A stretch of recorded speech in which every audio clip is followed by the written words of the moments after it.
चाणक्य जी कहते हैं, केवल मनुष्य जन्म लेने से ही कोई बुद्धिमान नहीं होता, उसके लिए शिक्षित होना अत्यंत आवश्यक है। शक्ल, सूरत, आकार, प्रकार तो सभी मनुष्य का एक जैसा होता है, अंतर केवल उनकी विद्या से ही प्रकट होता है। जिस प्रकार सफेद बगुला सफेद हंसों में बैठकर हंस नहीं बन सकता, उसी प्रकार अशिक्षित व्यक्ति शिक्षित व्यक्तियों के बीच में बैठकर शोभा नहीं आता। इसलिए माता पिता का कर्तव्य है कि वह बच्चों को ऐसी शिक्षा दे जिससे वे समाज की शोभा बन सके। यह ठीक है कि बच्चों को लाड़ प्यार करना चाहिए, किंतु अधिक दुलार प्यार करने से बच्चों में अनेक दोष भी उत्पन्न हो सकते हैं। माता पिता का ध्यान प्रेम बस उन दोषों की ओर नहीं जाता। इसलिए बच्चे यदि कोई गलत काम करते हैं तो उन्हें पहले ही समझा बुझाकर उस गलत काम से दूर रखने का प्रयास करना चाहिए। बच्चे के द्वारा गलत काम करने पर उसे नज़रअंदाज करने और प्यार दुलार करना चाहिए, नहीं करना चाहिए। नज़रअंदाज करके प्यार दुलार करना उचित नहीं होगा।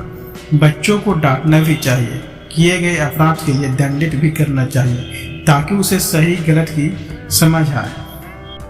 नदी के किनारे के वृक्षों का जीवन कितने दिनों का हो सकता है, यह कोई नहीं कह सकता, क्योंकि बाढ़ तभी तूफान के समय नदी अपने किनारे पेड़ों को ही क्या अपने आसपास के फसलों और बस्तियों को भी उजाड़ देती है। इसी प्रकार दूसरों घरों में रहने वाली स्त्री कब तक अपने आप को बचा सकती है।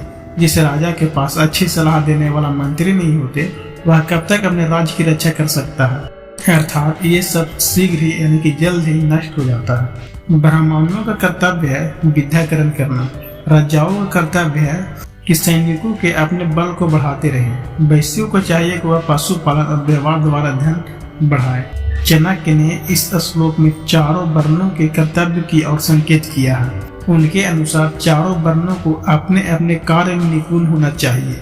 समाज में किसी की स्थिति कम नहीं है, समय के अनुसार परिस्थितियां बदलती है। समाप्तक किस समय जन्म द्वारा के अनुसार चारों वर्ण माने जाते हैं, परंतु तथ्य यह है कि वर्णों की मान्यता कार्य पर निर्भर करती है। वेश्या का धंधा पर पुरुषों से धन लूटना होता है। धन के समाप्त हो जाने पर वह मुंह मोड़ लेती है।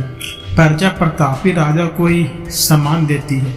जब वह शक्तिहीन हो जाता है तो प्रजा राजा का साथ छोड़ देती है। इसी प्रकार प्रकृति के सामान्य नियम के अनुसार वृक्षों पर रहने वाले पक्षी तभी तक किसी वृक्ष पर बसेरे रखते हैं जब तक वहां से उन्हें छाया और फल प्राप्त होते रहता है। घर में अचानक आने वाले अतिथि का जब भोजन पान आदि से स्वागत सत्कार कर दिया जाता है तो वह भी सामाजिक नियम के अनुसार विद्या लेकर अपने लक्ष्य की ओर चल पड़ता है। भाव यह है कि व्यक्ति को अपने सम्मान की रक्षा का स्वयं करना चाहिए और ध्यान भी उसे खुद ही रखना चाहिए।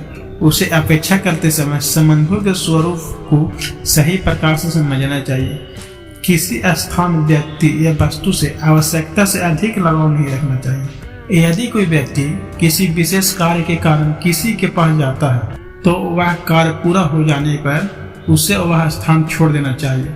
जिस प्रकार ब्राह्मण लोग यजमान को किसी कार्य की पूर्ति के बाद दक्षिणा प्राप्त हो जाने पर आशीर्वाद देकर वहां से चले जाते हैं, शिष्य को विद्या की प्राप्ति के बाद गुरुकुल छोड़कर अपने अपने घर चले जाते हैं। जब किसी जंगल में आग लग जाती है तो वहां रहने वाले पशु भी उस जंगल को छोड़कर किसी दूसरे जंगल की खोज में चल पड़ते हैं।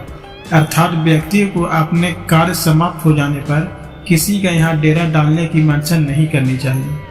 बुरे चरित्र वाले, आकर्षण दूसरों को हानि पहुँचाने वाले तथा गंदे स्थान पर रहने वाले व्यक्ति के साथ जो पुरुष मित्रता करता है वह जल्द ही नष्ट हो जाता है। अपनी बराबरी वाले व्यक्ति में प्रेम संबंध शोभा देता है। असमानता सामने आए बिना नहीं रहती, तब प्रेम शत्रुता में बदल जाता है। इसलिए क्यों न पहले ही ध्यान रखा जाए। इसी प्रकार यदि व्यक्ति की नौकरी तथा किसी सेवा कार्य में जाना है तो उसे प्रयास करना चाहिए कि सरकारी सेवा प्राप्त हो, क्योंकि उसमें एक बार प्रवेश करने पर अवकाश प्राप्त होने तक किसी विशेष प्रकार का झंझट नहीं रहता।